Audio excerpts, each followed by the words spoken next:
The scent of pine and wood smoke hung heavy in the air as I stood at the edge of the gathering, my fingers nervously twisting the silver pendant my grandmother had given me before she died. "This belonged to women in our family who carried songs in their hearts," she'd whispered. "When words fail, music speaks truths that pierce even the hardest souls." I hadn't understood then. Now, with 30 pairs of eyes boring into me, I wished I'd asked more questions. The pack's annual Moonfire Festival was meant to be a celebration, a night when hierarchies temporarily dissolved and even the lowest ranked could approach the inner circle.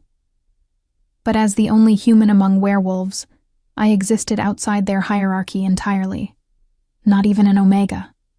Just Elena, the strange girl with pale blonde hair who'd been found half-frozen 3 winters ago and inexplicably allowed to stay. "Come closer." Ren, the pack's beta, beckoned with a cruel smile that never reached his eyes. "Our honored guests are waiting." The clearing had been transformed for the occasion. Lanterns hung from branches, casting golden light across faces that had grown increasingly hostile as the night wore on. At the center, a massive bonfire crackled, and arranged around it in a semicircle were the visiting alphas. 5 of them, each commanding their own territories across the northern forests. Territorial disputes had been growing more frequent, whispers of war spreading through the pack like poison, and seated slightly apart, watching everything with eyes that reflected the flames like twin amber pools, was Raven, our alpha king. 3 years he'd ruled without speaking a single word. 3 years since the night he'd returned from battle covered in blood that wasn't his own, his voice seemingly sacrificed to whatever darkness he'd faced. He communicated through gestures, through touches, through looks that made even the strongest werewolves lower their gaze. Tonight he wore a cloak of midnight fur over broad shoulders, a crown of twisted silver branches resting on dark hair that fell past his jawline. His face remained impassive as I approached, but I felt the weight of his attention like a physical touch. "Your pet has talents, I hear," said one of the visiting alphas, a woman with sharp features and wine-red lips. Alpha Serena of the Eastern Territories. "Magnus mentioned she sings prettily. We'd like a demonstration." Magnus, Ren's right hand, snickered nearby. He'd caught me once, singing while washing linens at the river. I hadn't known I was being observed until he'd startled me with slow, mocking applause. "I'm not," I began. But Ren's fingers dug into my shoulder, silencing my protest. "Sing," they ordered coldly, and the command sliced through the night air. My throat closed with panic. In the 3 years I'd lived among them, I'd made myself useful, made myself small, made myself forgettable. The pack's healer had taken me under her wing, teaching me which herbs could stop bleeding, which roots could break fevers. I'd become her assistant, tolerated because I was useful. I'd survived by being invisible, but now every eye watched me, waiting for entertainment. Or failure. Among werewolves, weakness was blood in the water. My grandmother's pendant felt suddenly warm against my skin. When words fail, music speaks. With trembling fingers, I touched the silver circle, drawing courage from its familiar weight. "What shall I sing?" I asked. Surprised my voice didn't waver. "Something mournful," Alpha Serena suggested, her smile sharpening. "Something about loss. It seems appropriate given the circumstances." I didn't understand what circumstances she meant, but the air around Raven seemed to thicken with tension. His jaw tightened, the only indication that he'd been affected by her words. Closing my eyes, I drew a deep breath. The song came to me unbidden, an old lullaby my grandmother had sung on winter nights when the world seemed too cold and too vast. It spoke of a traveler lost in darkness, guided home by distant lights and remembered love. Her voice had always broken slightly on the highest notes, and I let mine do the same, embracing the imperfection. The first notes fell hesitantly into the silence, but as the melody found its rhythm, something inside me opened. I sang of longing and of return, of wounds that never fully heal but learn to pain less with time. The song moved through me like a living thing, and I forgot where I was, forgot the eyes watching and judging. When I opened my eyes at the song's end, the clearing had fallen completely silent. The fire popped and hissed, sending sparks spiraling upward to join the stars. No one moved. But what drew my gaze was Raven. The Alpha King had risen to his feet, his expression transformed into something I couldn't read. Pain? Recognition? For the first time since I'd known of him, he looked truly seen. Then he did something that sent a ripple of shock through the gathering. He extended his hand toward me, not in dismissal, but in summons. Ren's grip on my shoulder tightened painfully. Alpha, she doesn't understand our ways. Let me... But Raven's gaze sharpened, and Ren fell silent, dropping his hand from my shoulder as though burned. I should have been terrified. The Alpha King had never singled me out before. Indeed, I'd rarely been in the same space as him. But something in his eyes spoke to me more clearly than words. A recognition. A question that needed answering. I stepped forward, each footfall feeling like I was crossing an invisible boundary that had protected me until now. The air grew heavier as I approached him, charged with a strange electricity that made the fine hairs on my arms rise. Standing before him, I realized how small I was in comparison. He could have snapped me in two without effort. Instead, he reached out slowly, giving me time to retreat, and touched a single finger to the pendant at my throat. It was my grandmother's, I whispered, unsure why I felt compelled to explain. His eyes asked a question his voice couldn't form. The song? It's called Light's Return. She taught it to me. Something flickered in his expression. Recognition, followed by a shadow of what might have been grief. His hand moved from my pendant to hover near my face, not quite touching. And then, in a voice rough from disuse, cracked like earth too long without rain, he spoke a single word. Again. The silence that followed was absolute. Alphas who had been lounging in arrogant ease now sat rigid. Ren had gone pale as death. Even the fire seemed to pause its dancing. After 3 years of silence, the Alpha King had spoken. To me. I didn't understand the significance then. Couldn't grasp how this moment would alter my place among them. All I knew was the haunted look in those amber eyes, and the instinct that told me his request wasn't for the audience's benefit. So I sang again, this time directly to him, my voice growing stronger with each note. And something passed between us, something wordless and ancient, that made my chest ache with emotions that weren't entirely mine. When the last note faded, he nodded once and turned away, dismissing me without another word. But I felt the change in the air, in the way the others now looked at me. With suspicion, with calculation, with a new awareness that left me feeling exposed. As I retreated to the shadows where I belonged, Alpha Serena's calculating gaze followed me. How fascinating, she murmured to the Alpha beside her. It seems Magnus was right about the little songbird. She may be more valuable than she appears. Later that night, as the celebration continued without me, I huddled in my small room at the back of the healer's cottage, trying to understand what had happened. The pendant lay cool against my palm, its familiar weight no longer comforting but somehow ominous. A soft knock at my door startled me. Lydia, the pack's healer, and the closest thing I had to a friend, slipped inside without waiting for permission. "You've stirred a hornet's nest tonight, child," she said, her weathered face creased with concern, as she sat beside me on the narrow bed. "I don't understand what happened," I admitted. "I just sang the song. It's not what you sang, but who responded." She took my hands in her calloused ones. "Elena, do you know what it means when an alpha chooses a voice?" I shook my head. In the old days, before packs became what they are now, alphas would sometimes select someone whose voice resonated with their wolf. Someone who could call them back from the brink when the beast threatened to consume the man. Her eyes searched mine. It's rare now, almost forgotten. But what happened tonight? But I'm human, I whispered, the implications sending a chill down my spine. "Yes," she agreed grimly, "which makes this all the more dangerous.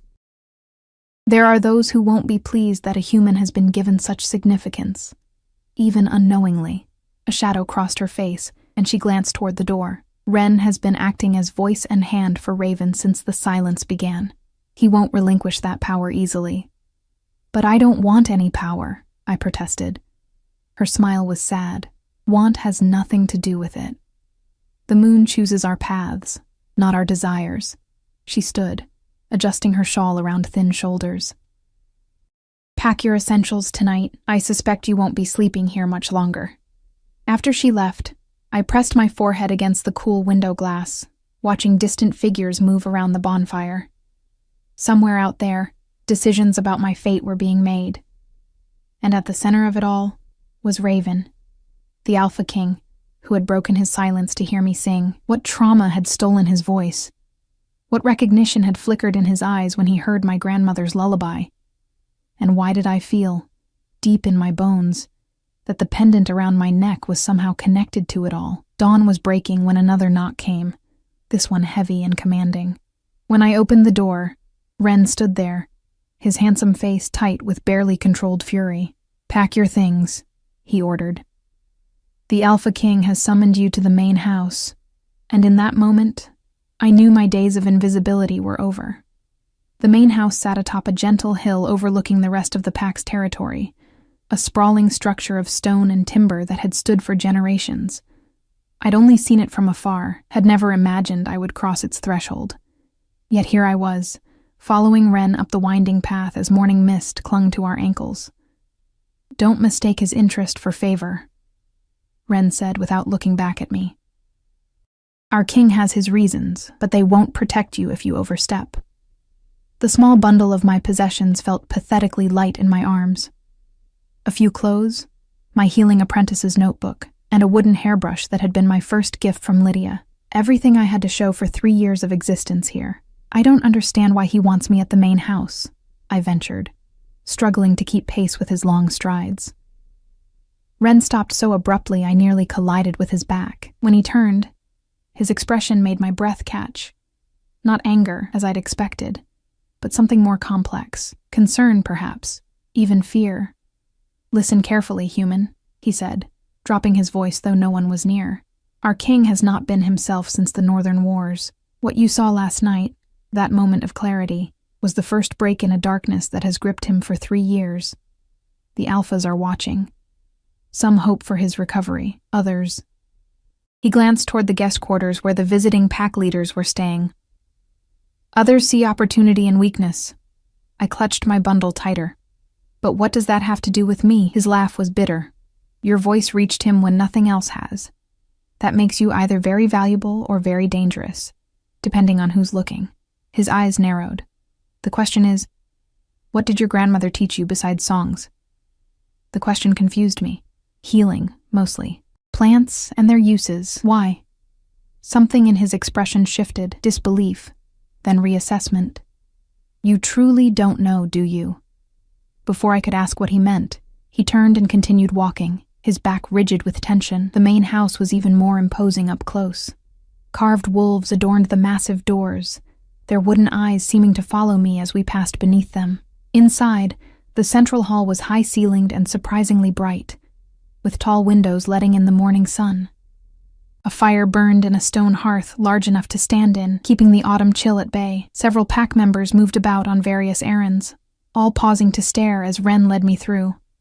I recognized some faces, warriors who occasionally needed Lydia's healing skills, servants who sometimes traded goods at the village market. They looked at me with new wariness, as if overnight I had transformed from harmless to unpredictable.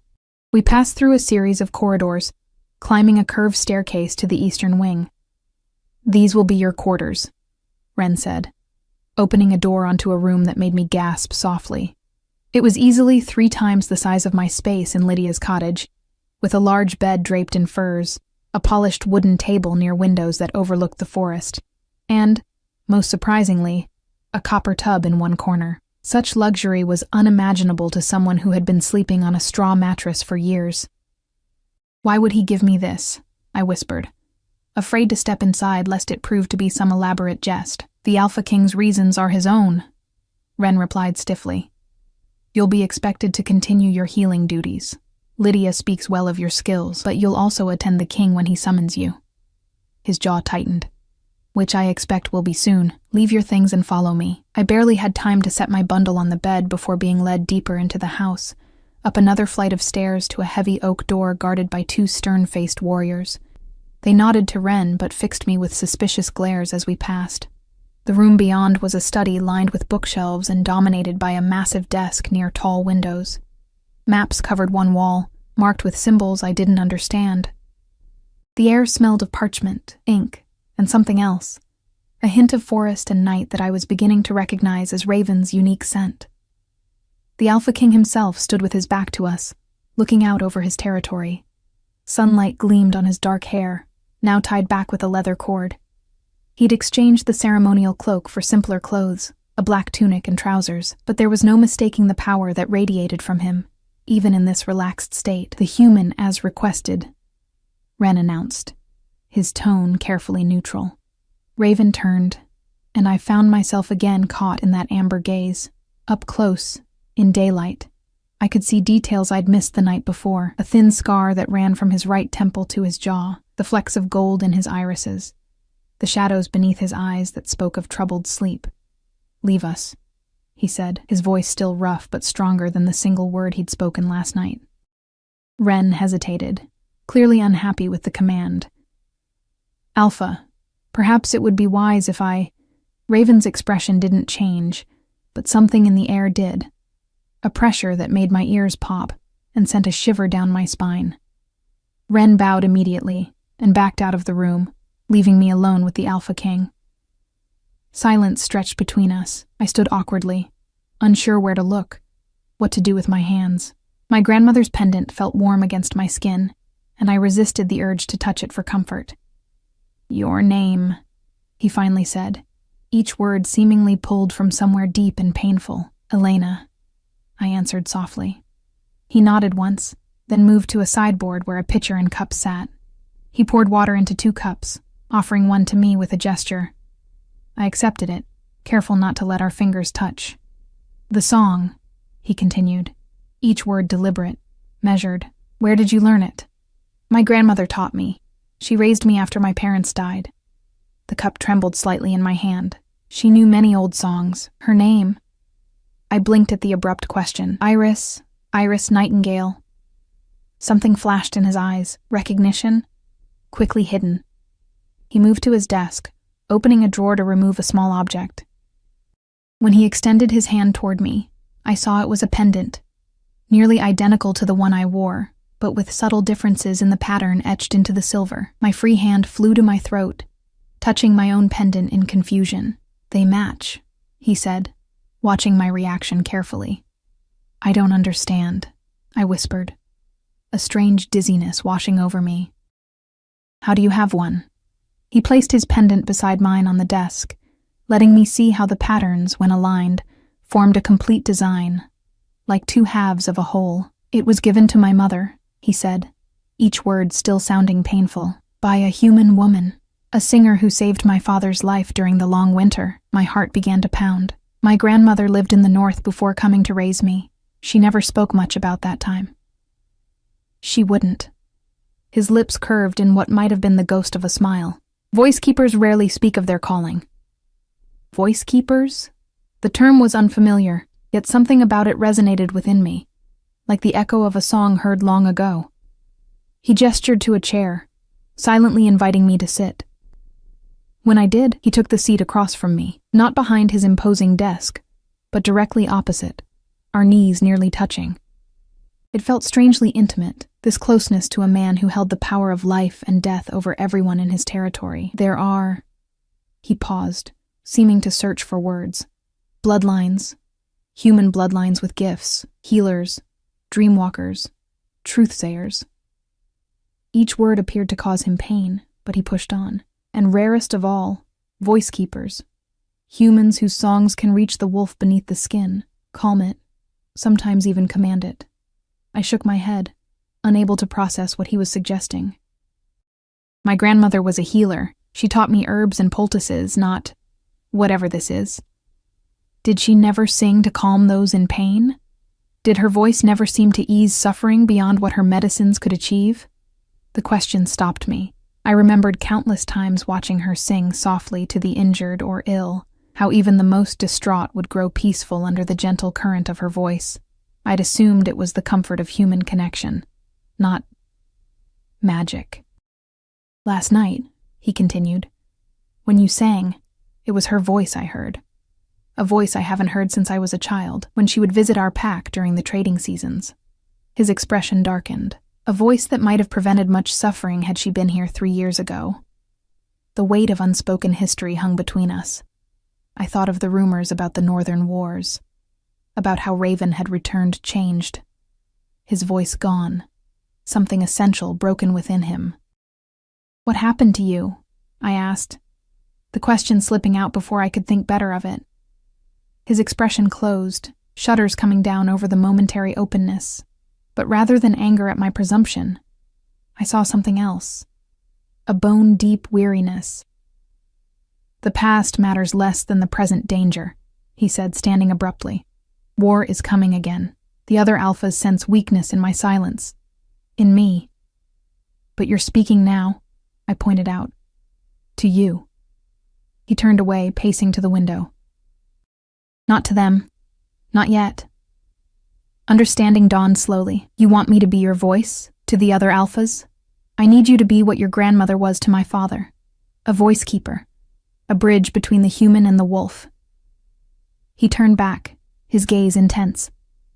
"I need you to learn what she never taught you." Fear and disbelief tangled in my chest. "But I don't have any special powers. I'm barely tolerated here. And yet, when you sang, every wolf in that clearing felt it, even those who would deny it." He approached again, stopping close enough that I had to tilt my head back to maintain eye contact. "Your blood remembers what your mind does not." Before I could respond, a commotion erupted in the hallway. Raised voices, the sound of something heavy falling. Raven moved with supernatural speed to the door, yanking it open to reveal one of his guards sprawled unconscious on the floor. The other was locked in combat with a hooded figure who moved with lethal grace. Raven's transformation was instantaneous and terrifying. A growl tore from his throat as he launched himself into the fray. The attacker broke free, something glinting in their hand, a blade that caught the light with an unnatural blue sheen. "Silver and wolfsbane," I gasped, recognizing the distinctive color from Lydia's warnings about weapons designed specifically to kill werewolves. The attacker lunged at Raven, who barely dodged the blade. In the chaos, I glimpsed the assailant's face beneath the hood. A woman I'd seen among Alpha Serena's entourage the night before. Without thinking, I began to sing. Not my grandmother's lullaby this time, but something wilder that rose from some place of instinct I hadn't known existed. The notes scraped my throat, raw and powerful. The effect was immediate. Both Raven and the attacker faltered, turning toward me as if pulled by invisible strings. But while the assassin's movements grew confused and sluggish, Raven's became more focused, more controlled. With a swift movement, he disarmed her, sending the poisoned blade clattering to the floor. Guards burst into the corridor, alerted by the commotion. The assassin was quickly subdued, but not before she locked eyes with me, hatred and something like fear in her gaze. "The voice keeper returns," she spat. The balance shifts again. As they dragged her away, I sagged against the doorframe, my legs suddenly unable to support me. What had just happened? What had I done? Raven stood motionless, staring at me with an expression I couldn't read. Then, slowly, he extended his hand. "Now do you believe?" he asked. I stared at his outstretched hand, my mind reeling. The song still echoed in my bones, a melody I hadn't known I possessed until the moment it burst from my throat. My grandmother had never taught me that one. It had risen from somewhere deeper, a well of instinct I hadn't known existed. "What just happened?" I whispered, my voice raw. "What did I do to her?" "You commanded," Raven said simply. And her wolf responded, even against her will. He dropped his hand when I didn't take it. As did mine. Shouts and running footsteps echoed down the corridor as more guards arrived. Ren appeared, his face taut with fury as he surveyed the scene. The unconscious guard, the blood spatters on the stone floor, the discarded blade still gleaming with its deadly blue tint. "Alpha Serena's second," Ren growled. I knew she couldn't be trusted. His gaze snapped to me, accusation flaring. "And now she knows what the human can do." "Gather the pack leaders," Raven ordered. his voice stronger than before, though still rough with disuse. "Security is compromised. We meet in 1 hour." Ren's eyes widened slightly at hearing his alpha speak openly, but he masked his surprise quickly, offering a sharp nod before turning to issue commands to the guards. Raven turned back to me. "You should rest. That kind of singing, it takes a toll the first time." As if his words had summoned it, exhaustion crashed over me in a wave. My limbs felt leaden, my thoughts foggy. I swayed on my feet, and this time when Raven reached for me, I didn't pull away. His grip on my arm was firm but gentle as he guided me back to my new quarters. "I don't understand any of this," I murmured as we walked. "If my grandmother was what you say, a voice keeper, why didn't she tell me? Why didn't she prepare me?" "Perhaps she hoped to spare you this life," he replied, his voice low.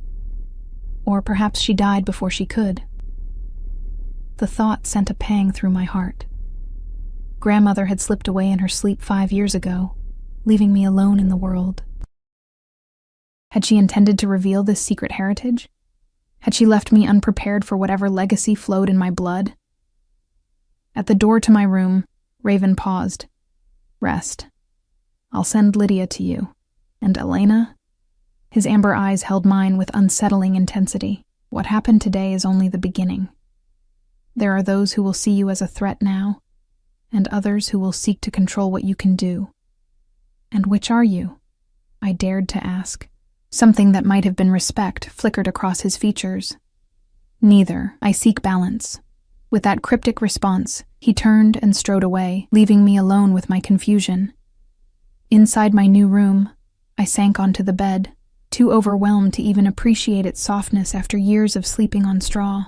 The pendant at my throat seemed to pulse with warmth, and I clutched it like a lifeline to a past that suddenly seemed filled with unanswered questions. I must have dozed, because the next thing I knew, Lydia was sitting beside me, her weathered hand cool against my forehead. "There you are," she said, relief evident in her voice. "You've had quite a morning from what I hear." I struggled to sit up. "Did you know? About my grandmother? About what she was?" Lydia's expression grew guarded. "I suspected. Iris had a way about her that went beyond ordinary healing. But voice keepers are rare, and becoming rarer. Most humans with the old bloodlines have forgotten their gifts. Why didn't she tell me? Train me? The old ways can be a burden as much as a blessing." Lydia began unpacking her healer's bag, setting out small jars and bundles of herbs. "And Iris was always protective of you. Perhaps too protective in retrospect." She handed me a cup of something steaming and fragrant, chamomile and valerian, with something else I couldn't identify. "Drink. It will help restore your strength." As I sipped the bitter liquid, Lydia continued quietly. "There's something you should know about your grandmother. She didn't just happen to settle in our territory. She came seeking sanctuary after the northern packs were decimated in the First War. Your grandfather was wolfkind, Elena, one of Raven's father's most trusted warriors." The cup nearly slipped from my fingers. "What? But that would make me half-blood, yes, though the wolf genes rarely express in females of mixed heritage. You're human in all the ways that matter, but with enough wolf blood to amplify the voice keeper gifts." She touched my pendant gently. "This isn't just a family heirloom. It's a focus, designed to help channel and control your abilities until they mature naturally." My world tilted sideways with each new revelation. I wasn't just human. My placid herb-gathering grandmother had been a powerful voice keeper, with secrets I'd never imagined. And my grandfather, a man I'd never known, who existed only as a faded photograph grandmother kept beside her bed, had been a werewolf warrior. "Is that why she taught me the songs?" I asked, remembering countless nights by the fire, her patient corrections of my pitch and phrasing. "She was preparing you in her way," Lydia confirmed. "But she died before your training was complete. And now events have forced your gift into the open before you're ready to wield it." The tea was making me drowsy again, but I fought against the heaviness of my eyelids. "What will happen now?" Lydia's expression grew grave. "The packs have been balanced on a knife's edge since the Northern Wars, when Raven returned changed, silent and haunted by whatever he'd witnessed. Many saw weakness, where once there had been unquestioned strength. The visiting alphas came not just for the festival, but to assess whether it was time to challenge his rule. And now? Now they've seen a voice keeper emerge. One tied to Raven through your grandmother's connection to his family. It changes the calculation. She corked her bottles, repacking her supplies. Some will see it as a sign of strength, the return of old magic to support his reign. Others will see you as a threat to be eliminated. My stomach clenched with fear. Like the assassin today, that was just the opening move. Lydia warned, the game has only begun. Sleep pulled at me more insistently, and I realized the tea had contained something stronger than mere calming herbs. As my consciousness began to blur, Lydia's voice seemed to come from far away.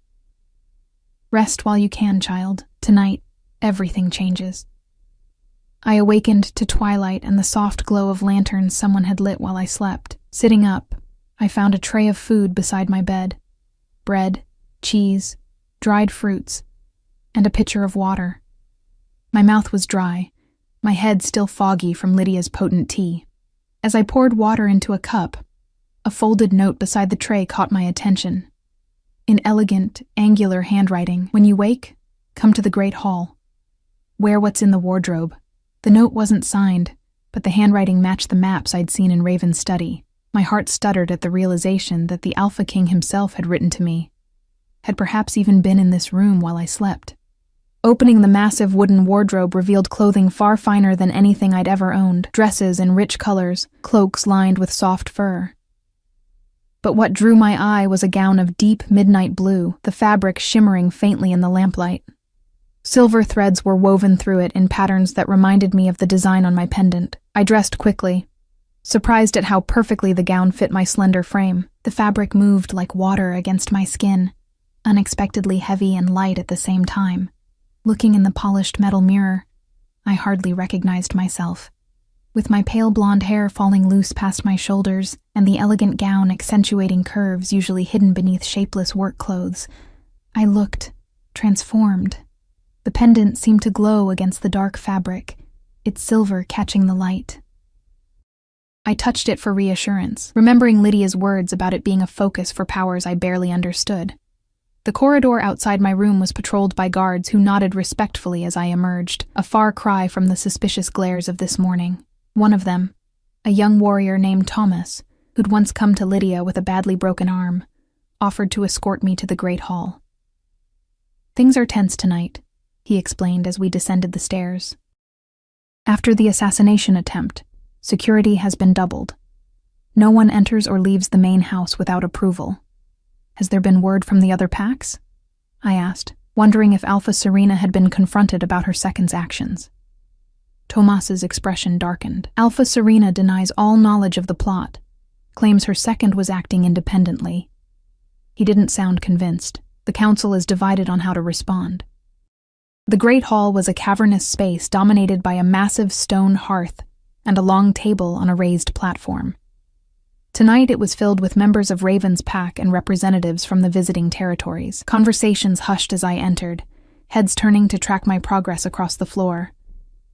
Raven sat at the center of the high table, flanked by Ren and other high-ranking pack members. The visiting alphas were arranged on either side, with a conspicuous empty chair beside Alpha Serena.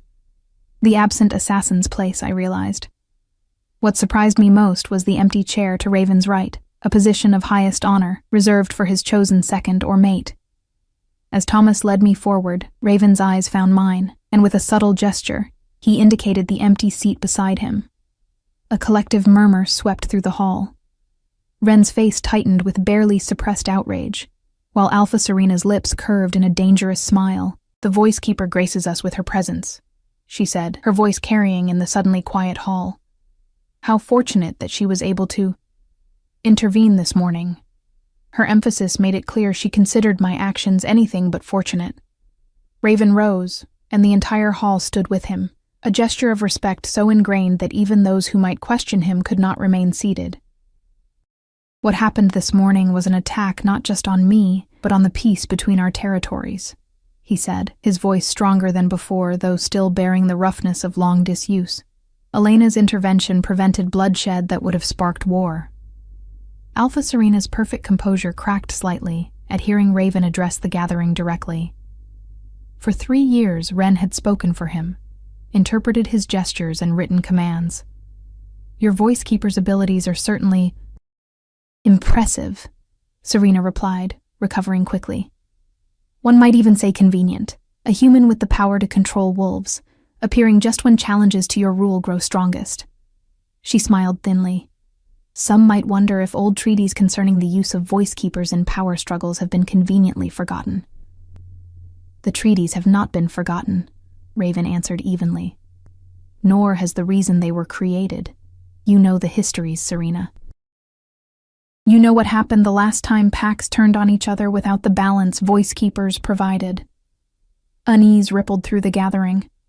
Even I, with my limited knowledge of pack politics, understood there was a deeper history being referenced, old conflicts, old wounds being reopened. The girl is untrained, Alpha Darius of the Western Forests interjected, his deep voice rumbling like distant thunder. Untrained voice keepers are dangerous, to themselves and others.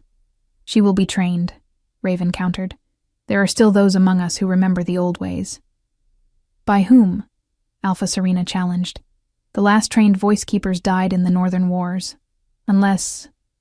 Her gaze swept the hall, assessing faces. Unless you've been harboring more secrets than just a half-blood heir to the Nightingale line, the hall erupted in whispers at her words. Half-blood. Nightingale.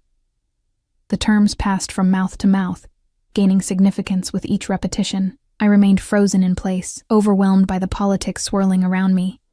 Politics I barely understood, but somehow found myself at the center of. Enough, Raven said. And though he didn't raise his voice, the command in it silenced the hall instantly. Elena Nightingale stands under my protection. Any action against her will be considered an act of war against my territory. His gaze swept the gathering, landing finally on Alpha Serena. As for training, arrangements have been made. The Nightingale legacy will be honored, as it should have been generations ago. As he spoke, the great doors at the end of the hall swung open.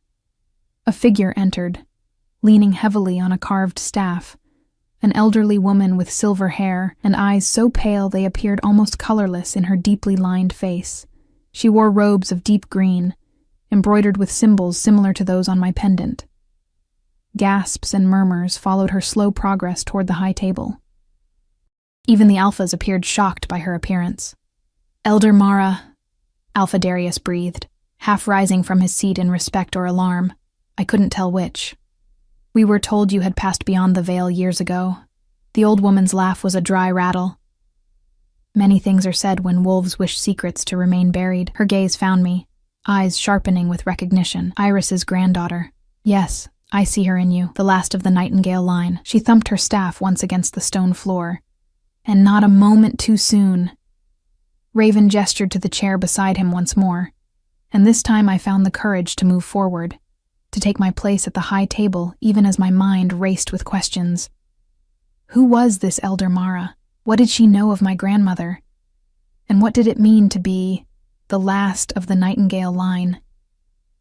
As I sat, Raven leaned close, his voice pitched for my ears alone. Now, he said, we begin.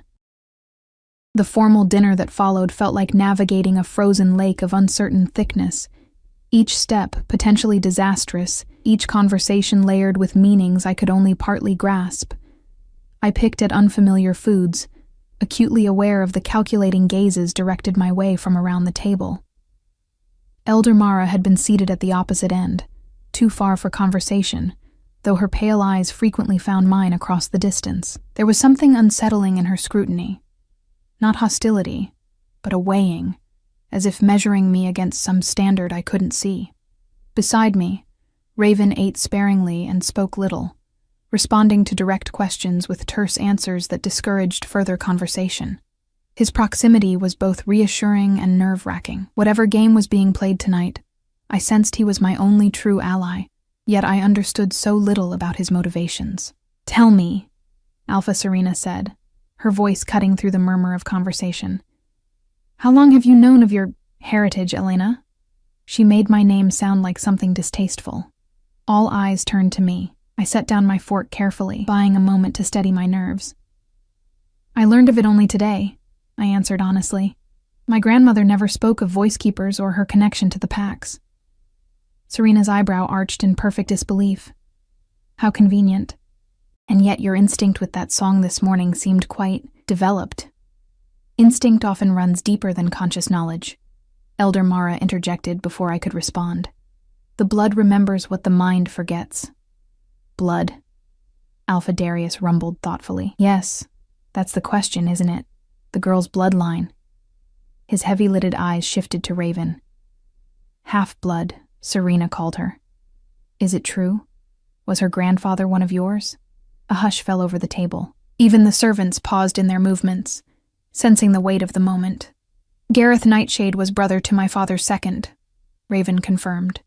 He fell defending our northern borders 25 years ago. The revelation sent ripples through the gathering.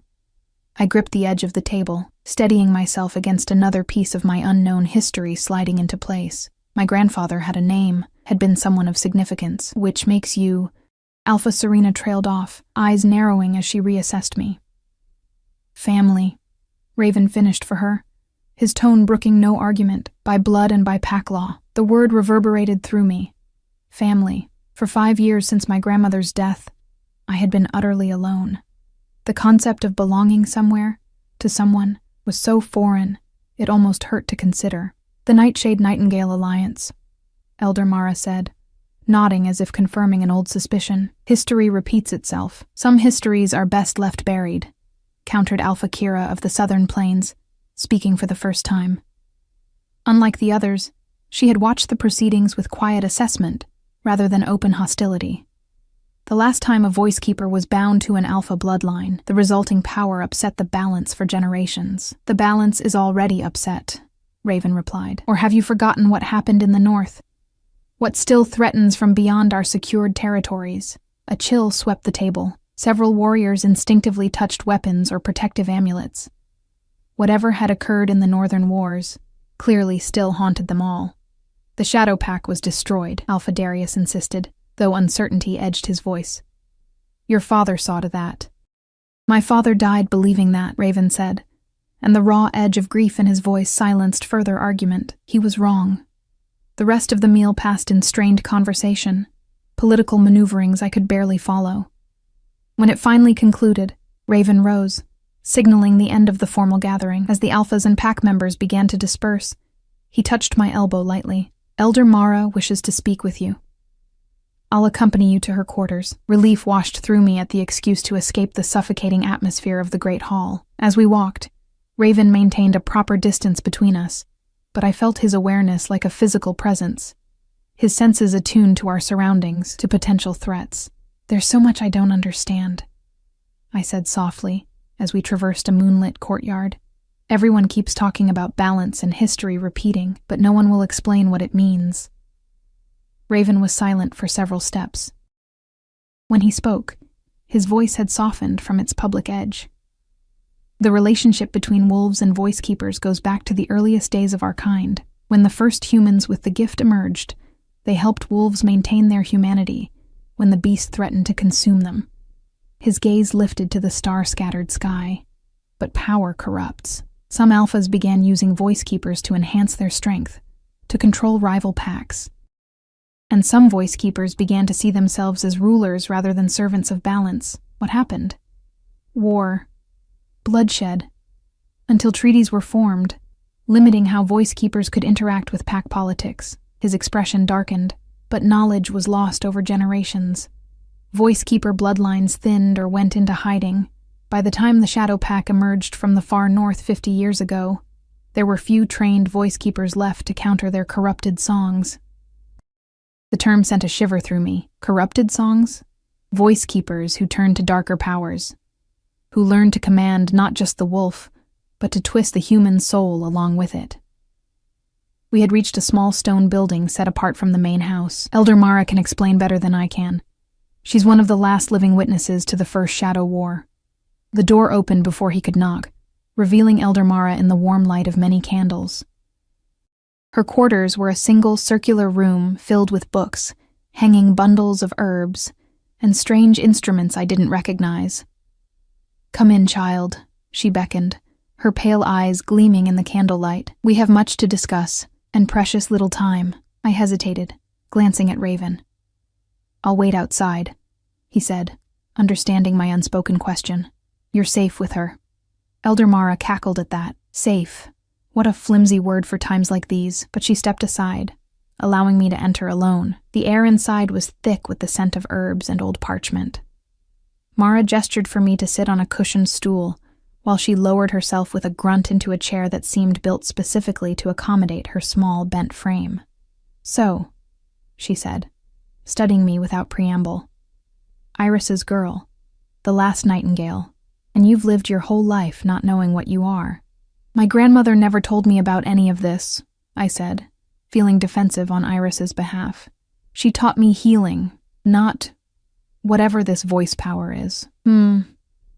Mara's gnarled fingers plucked at a loose thread on her robe. "Iris was always the cautious one.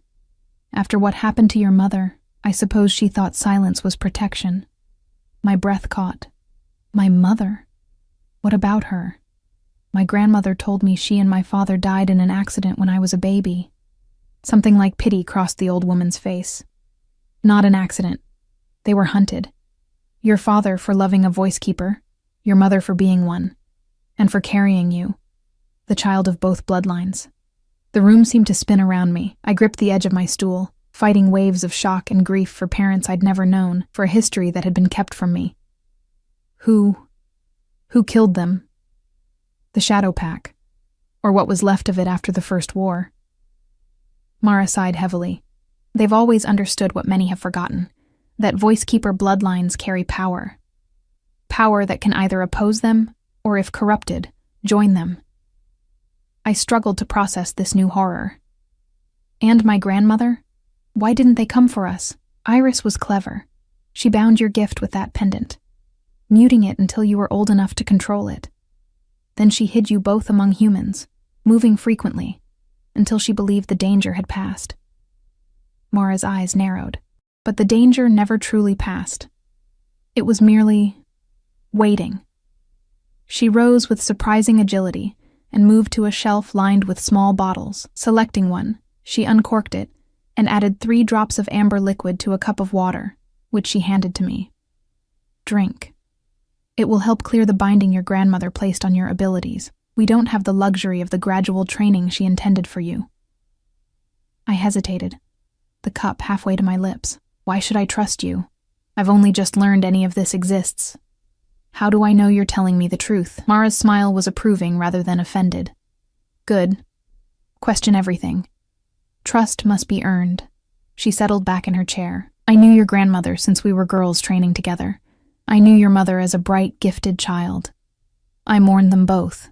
But if my word isn't enough..." She reached into her robe and withdrew a small, worn book bound in faded green leather.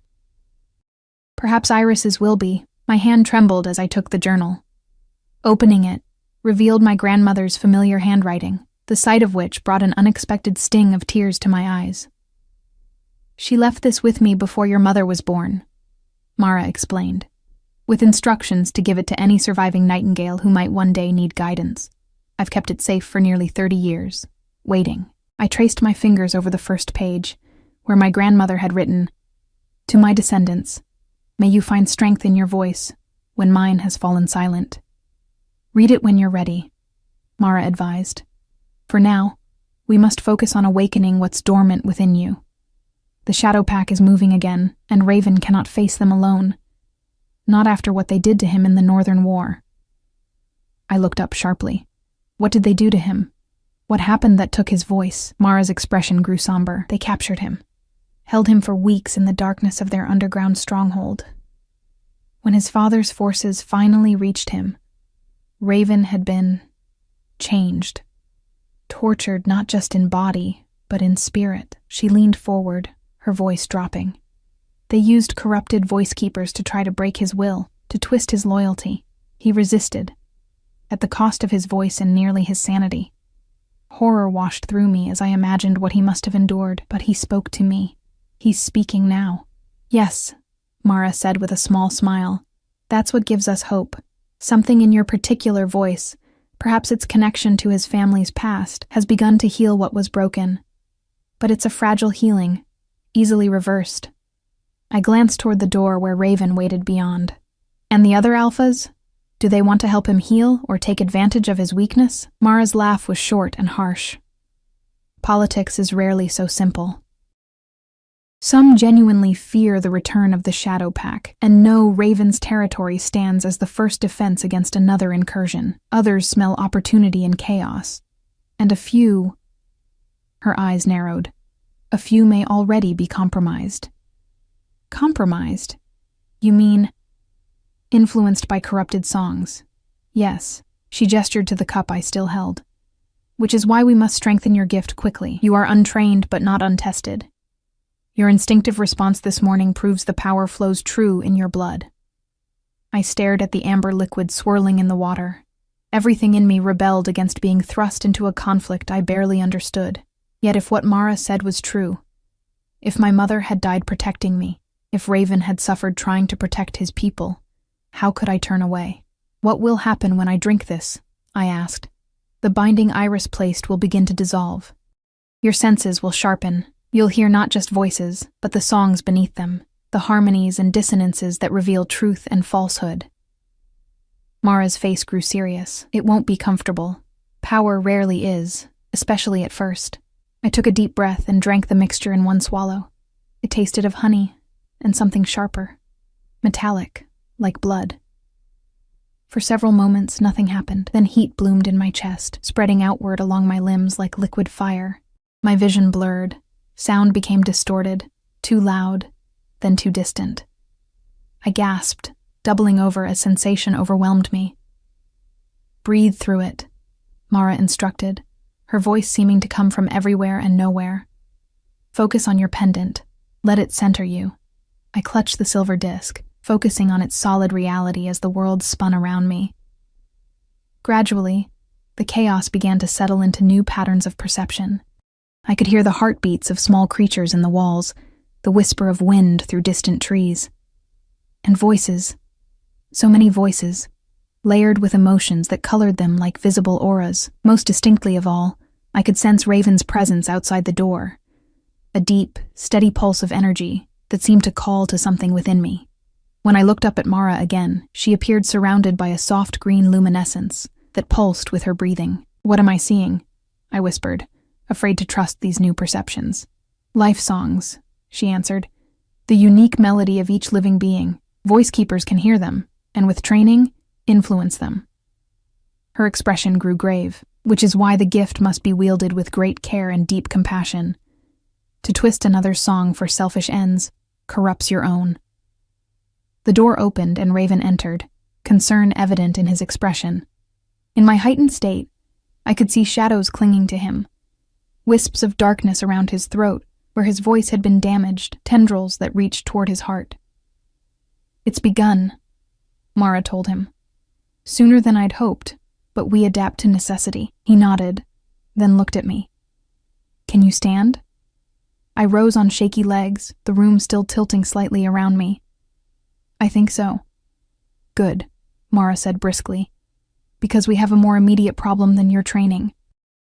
Alpha Serena has called for a formal challenge council at dawn. She questions Raven's fitness to lead, citing his long silence as evidence of weakness. Her pale eyes fixed on me.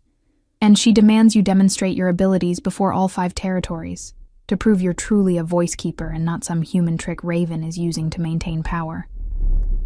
But I don't know what I'm doing yet, I protested, panic rising. I can barely handle these new senses, let alone perform on command. Which is exactly what she's counting on, Raven said grimly. If you fail, she'll use it to justify challenging my leadership directly, and a challenge means blood. The weight of responsibility crashed down on me. Lives, perhaps many lives, would depend on my ability to master in a few hours what should have taken years to learn. What if I can't do it? I whispered, fear closing my throat. Raven's gaze held mine, and in the new perception granted by Mara's elixir, I could see something I'd missed before. a thread of golden light that seemed to stretch between us, pulsing with shared rhythm. "You can," he said simply. "And you must." Dawn approached with merciless speed. I spent the remaining hours of darkness with Elder Mara, absorbing as much knowledge as my overwhelmed mind could retain. My grandmother's journal lay open beside us, its pages revealing secrets she'd kept hidden all my life, techniques for focusing the voice, exercises to strengthen its reach, warnings about the shadows that could corrupt a voice keeper's gift. "The Challenge Council is as old as the Pact Treaties," Mara explained as she guided me through vocal exercises that made my throat burn and my ears ring.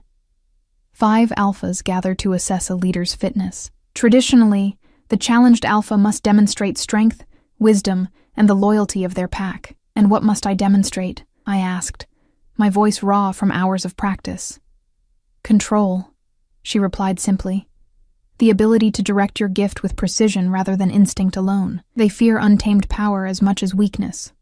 Outside, the sky began to lighten.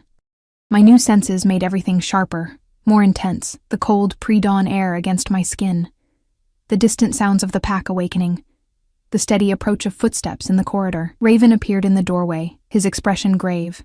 He'd changed into formal attire, dark leathers adorned with silver symbols of his rank and lineage. At his throat hung his pendant, twin to mine, polished to gleaming brightness. "It's time," he said. I stood on shaky legs, exhaustion and nerves making me unsteady. I hadn't slept, had barely eaten. My heightened senses were both advantage and distraction, making it difficult to focus on any one thing. Mara pressed something into my palm, a small vial of clear liquid. "For clarity, if needed," she said. 3 drops under your tongue, no more."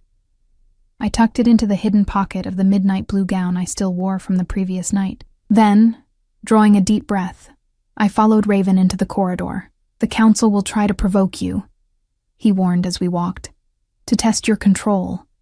Remember what Mara taught you. Find your center and hold to it, no matter what they say or do." "And if I fail?" The question escaped before I could stop it. Raven paused, turning to face me fully. In the gray light of dawn, the shadows beneath his eyes were more pronounced, but his gaze was steady. "Then we face what comes together." The simple declaration steadied me somehow. Whatever happened today, I would not face it alone. The Challenge Council was held in an ancient stone circle a short distance from the main house. 5 massive granite chairs had been arranged in a semicircle, with a 6th at the center, the seat of judgment. Between them burned a fire of white wood that gave off no smoke, its flames casting everything in stark relief. The alphas were already seated when we arrived. Serena with her perfect posture and calculating eyes, Darius, massive and brooding, Kira of the southern plains, watchful and reserved, Leonid of the eastern mountains, elderly but sharp, and Vale of the western rivers, youngest of the 5 but perhaps the most dangerous with his quicksilver moods. Elder Mara had taken a position behind the circle, observer rather than participant. Around the perimeter stood representatives from each territory, warriors, seconds, advisors. I recognized Ren among Raven's people, his expression carefully neutral. "The challenged comes before the council," Alpha Leonid announced, his aged voice carrying surprising strength. "Raven Nightshade, Alpha King of the Northern Territories, stands to defend his right to rule." Raven stepped forward, his bearing regal despite the tension evident in his shoulders. "I stand ready." "And who is this you bring before us?" Alpha Serena asked, though she knew perfectly well who I was, a human girl who appears from nowhere, wielding powers she doesn't understand. "I bring Elena Nightingale, last of her bloodline, voice keeper and kin to my pack," Raven replied evenly. "As is my right under the old treaties." Alpha Vale leaned forward, curiosity brightening his features. "The girl claims voice keeper status. Let her demonstrate this gift before judgment is passed." All eyes turned to me. My heart pounded so loudly I was certain everyone could hear it. What exactly was I supposed to do? Sing as I had yesterday, unplanned and driven by instinct? The calculated control Mara had tried to teach me still felt slippery, unreliable. "Step into the circle, girl," Alpha Darius commanded. The moment my foot crossed the boundary of smooth stones that marked the ritual space, I felt a change in the air, a thickness, as if the circle held its own atmosphere. The flames leaped higher, and my pendant grew warm against my skin. "The challenge is simple," Alpha Kira explained, her tone more gentle than the others. "Demonstrate control of your gift. Show us you can wield it with precision, not merely unleash it like an untrained child." Before I could ask how, a side entrance to the circle opened, and 2 guards led in a bound figure, the assassin from the day before, her wrists shackled, her eyes filled with hatred as they found mine. "This one has forfeited her right to pack protection through her actions," Alpha Leonid announced. "She serves now as test and proof." My stomach dropped as understanding dawned. They wanted me to use my voice on her, to control her, perhaps even hurt her. I looked at Raven, hoping for guidance, but his expression remained carefully neutral. This was my test to pass or fail. I don't understand what you want me to do," I said, hating the tremor in my voice. Alpha Serena's smile was cold as midwinter. "Make her kneel. Make her speak truth. Make her reveal who ordered the attack, if not I." The challenge in her tone was unmistakable. "Prove you are what he claims you to be." The assassin spat in my direction. "You're nothing. A human pet playing at power." My cheeks burned with humiliation. But beneath it stirred something deeper. Anger at being manipulated, at being thrust into this position, at having my life upended by secrets and politics I'd never asked to be part of. "Find your center and hold to it," Raven had said. I closed my eyes, shutting out the watching faces, the judging eyes. What was my center? Not anger, not fear. I reached deeper, past the surface emotions to what lay beneath. The memory of my grandmother's hands guiding mine as we prepared healing herbs, the quiet dignity with which she'd faced hardship, the songs she'd taught me that now revealed themselves as so much more than simple lullabies. My pendant warmed against my skin, and I touched it, drawing strength from its familiar contours. When I opened my eyes again, the world had shifted subtly. In my heightened perception, I could see the threads of energy connecting everyone in the circle, bright lines of loyalty, darker cords of ambition or fear. And running from the assassin, nearly invisible but unmistakable, was a filament of darkness that led not to Alpha Serena as many suspected, but to someone else entirely. I drew a deep breath and began to sing, not commanding as I had the day before, but questioning. The melody came from my grandmother's journal, a song designed to reveal rather than control. It rose and fell like conversation, like an offering rather than a demand. The assassin's eyes widened as the notes washed over her. She tried to resist, turning her head away, but the song followed, wrapping around her like gentle hands. Gradually, her rigid posture softened, the hatred in her eyes dimmed, replaced by confusion, then a distant sort of peace. "Tell us," I sang rather than spoke, weaving the command into the melody. "Who sent you to kill the Alpha King?"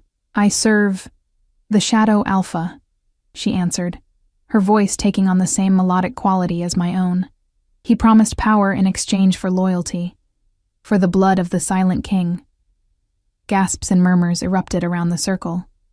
I continued, the song guiding my questions. "Where is this Shadow Alpha?" "Closer than you think," she replied, and her gaze drifted toward the council members themselves. Before she could say more, chaos erupted. A snarl tore through the circle as Alpha Vale leaped from his chair, transforming mid-air into a massive wolf, with fur the color of tarnished silver. He lunged not for me, but for the assassin, jaws aiming for her throat to silence her before she could reveal more. Raven intercepted him, his own transformation so fast it blurred. The 2 wolves crashed together in a fury of teeth and claws, rolling across the stone circle as the other alphas rose in alarm. Without conscious thought, I changed the melody, my voice rising in a commanding surge that froze both wolves in place. They stood rigid, muscles trembling with the effort to move against my song's hold. "Enough," I sang, and the command resonated through the circle like a physical force. "No blood will be spilled here." Alpha Vale's wolf form shuddered, fighting my control with a strength that made my vision blur. Darkness seemed to gather around him, tendrils of shadow that didn't belong to the natural world. "3 drops under your tongue, no more," Mara's warning echoed in my memory. With shaking fingers, I retrieved the vial she'd given me and let 3 drops of the clear liquid fall onto my tongue. Clarity rushed through me like cold mountain water. My perception sharpened, the threads of connection between everyone in the circle becoming vivid, almost blindingly bright. And around Alpha Vale, the shadows coalesced into something with purpose, a corruption that had wound itself through his life song, altering its fundamental nature. I understood then what Mara and Raven had tried to explain. The Shadow Pack hadn't just been defeated.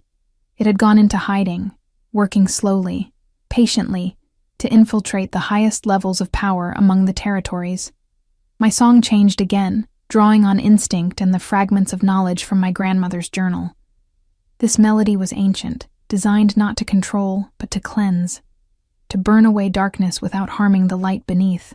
The effect on Alpha Vale was immediate and terrible. He howled, the sound filled with such agony that many covered their ears. The shadows around him writhed as if in pain, pulling away from my voice only to try to sink deeper into his form.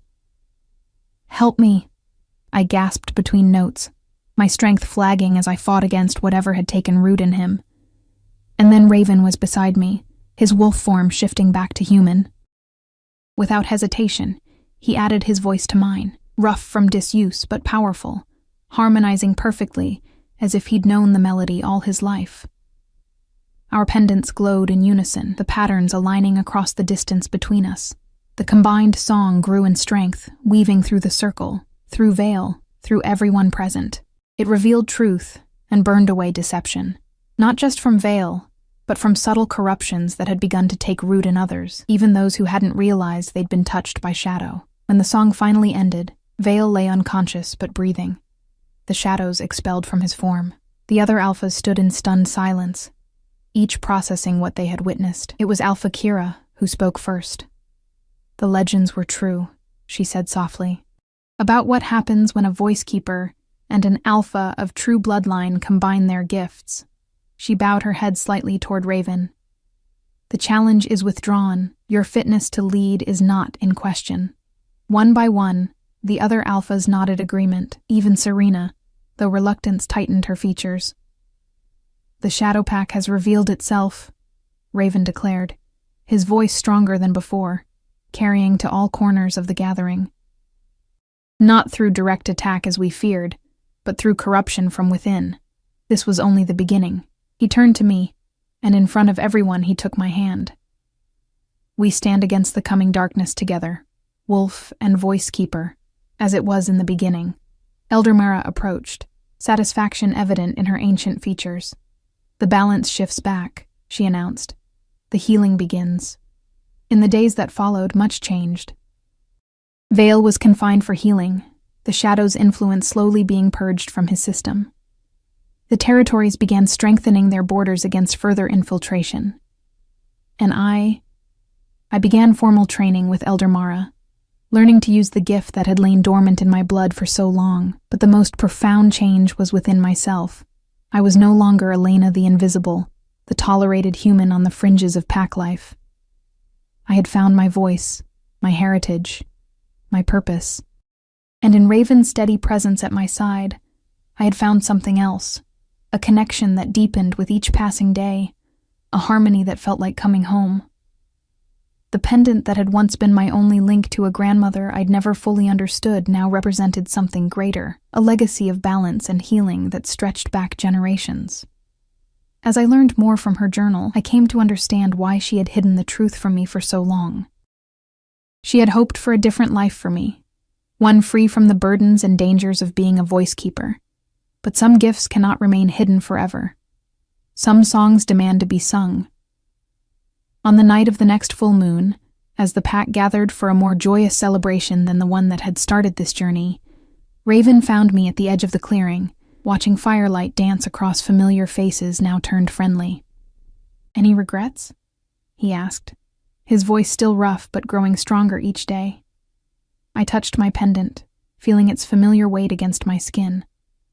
"Only that my grandmother didn't live to see this, to see me find my place. She knew you would," he said with quiet certainty. "She left you the tools to find your way when the time was right." As the celebration continued around us, I began to sing softly, not to command or reveal, but simply for the joy of it. And when Raven's voice joined mine, the harmony we created felt like a promise, like a future unfolding before us. Note by perfect note.